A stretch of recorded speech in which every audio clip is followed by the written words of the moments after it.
Why does life feel harder when you're exhausted? Not just the big things, even small things. Answering messages, cooking dinner, making simple decisions. Somehow, everything starts feeling emotionally heavier than it used to. And if you've been feeling overwhelmed lately, emotionally drained, anxious, exhausted, or like you're barely holding everything together, I really want you to know this. You are not weak, you are not lazy, and you are not failing at life. Because in this video I want to talk about how chronic stress and emotional exhaustion slowly disconnect us from ourselves. And how that happened to me through burnout, PTSD, depression, migraine, and eventually type 2 diabetes. But I also want to talk about how healing doesn't begin by pushing harder. It begins by finally listening to what your body has been trying to tell you all along. Hi, I'm Malika. I'm still figuring a lot of this out myself. But on this channel, I share what I'm learning about stress, healing, emotional resilience, and creating a calmer life, while hopefully helping you feel a little less alone too. I think one of the hardest things about emotional exhaustion is that it quietly changes the way you experience everyday life. And honestly, I don't think people realize this while living their lives through it. When your nervous system has been overloaded for too long, life itself can start feeling heavier. Even when nothing dramatic has changed externally, simple things start feeling overwhelming. Small decisions become exhausting. Tiny inconveniences suddenly feel enormous. I remember there was a period in my life where even answering a message felt mentally draining. Grocery shopping overwhelmed me. My patience became thinner and thinner. And deep down, I kept wondering, why can't I handle life like I used to? But exhaustion changes your emotional capacity. Your brain stays overstimulated. Your nervous system stays tense. Your body never fully relaxes. And because many of us are still technically functioning, we assume we should be fine. But there is a huge difference between functioning and actually feeling well. So if life feels unusually hard lately, maybe it's not because you are broken. Maybe your mind and your body have simply been carrying too much for too long. The scary thing about chronic stress is that it slowly becomes normal. You adapt to survival mode little by little until eventually you forget how calm even feels like anymore. For years, I lived in constant mental overdrive.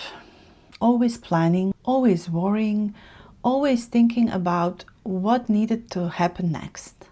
And because I was productive, responsible, and handling everything, nobody, including me, fully realized how overwhelmed I actually was inside. I became what I now call high-functioning exhausted. Even while resting, I wasn't truly resting. Even while sleeping, my nervous system still felt on.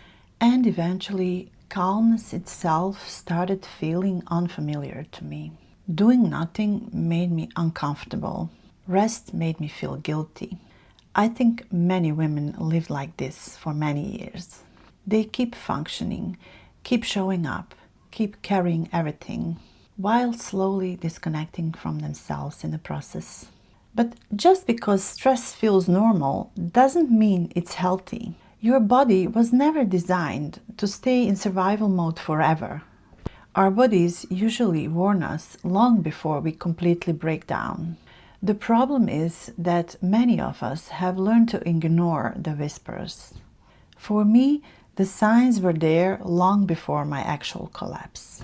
The fatigue that sleep didn't fix, the migraines, the stomach pain, the anxiety, the brain fog, the emotional overwhelm, but I kept pushing through because I thought that's what strong people do. Then, during the pandemic, while working from home, something inside me finally broke. During a video meeting, my mind just went blank. I couldn't think clearly. I couldn't speak properly. And when I finally did speak, frustration and criticism came pouring out in a way that didn't even felt like me anymore. Shortly after that came the diagnosis, PTSD and depression, and after that also type 2 diabetes. Looking back now, I realize my body wasn't betraying me. It was trying to protect me. Protect me from the way of living that had become too heavy for too long. Your systems are not always the signs that your body is failing. Sometimes they're signs that your body desperately needs rest, safety, care. For a long time, I thought healing meant fixing myself. I thought I needed more discipline, more control, more productivity. But eventually I learned something very different. Healing actually began when I stopped treating myself like a problem that constantly had to be solved. I started slowing down instead of constantly forcing myself to try harder. I started resting without guilt, walking more, journaling, therapy, gardening, quiet moments, guarding my boundaries, and slowly my nervous system starting to feel safer again. Not overnight, not perfectly, but little by little, life stopped feeling so unbearably heavy all the time. I also realized something important. Stress becomes even more painful when we start fighting ourselves for feeling stressed. The guilt, the self-criticism, the shame around not coping well enough. That second layer of suffering exhausted me even more than stress itself sometimes. Healing doesn't happen through punishment. It happens through compassion, awareness, and learning how to stop abandoning yourself. One of the biggest things I had to learn was what strength actually means. Because for most of my life, I thought strength meant enduring everything silently. I thought being strong meant keep going, keep carrying, keep producing, keep carrying everyone and everything, no matter how exhausted I felt inside. But eventually I realized constantly abandoning yourself is not strength. It's survival mode. Real strength is listening to yourself sooner, resting before collapse, setting boundaries before resentment, allowing yourself to need recovery without shame. And maybe one of the most healing things I've learned is this: peace is not something you earn after exhausting yourself first. Peace is presence. It's slowing down enough to hear yourself again. It's learning that your worth doesn't depend on how much you can endure. You are not weak for needing rest. You are not failing because you need healing. You are human. If there's one thing I hope you take away from this video, it's this: exhaustion is not failure. It's information. Your body may be trying to tell you that the way you've been living, coping, pushing, carrying everything has simply become too heavy for too long. So maybe today, instead of asking yourself what else I need to achieve, ask yourself, what do I truly need? And if this resonated with you, I really want to hear from you in the comments.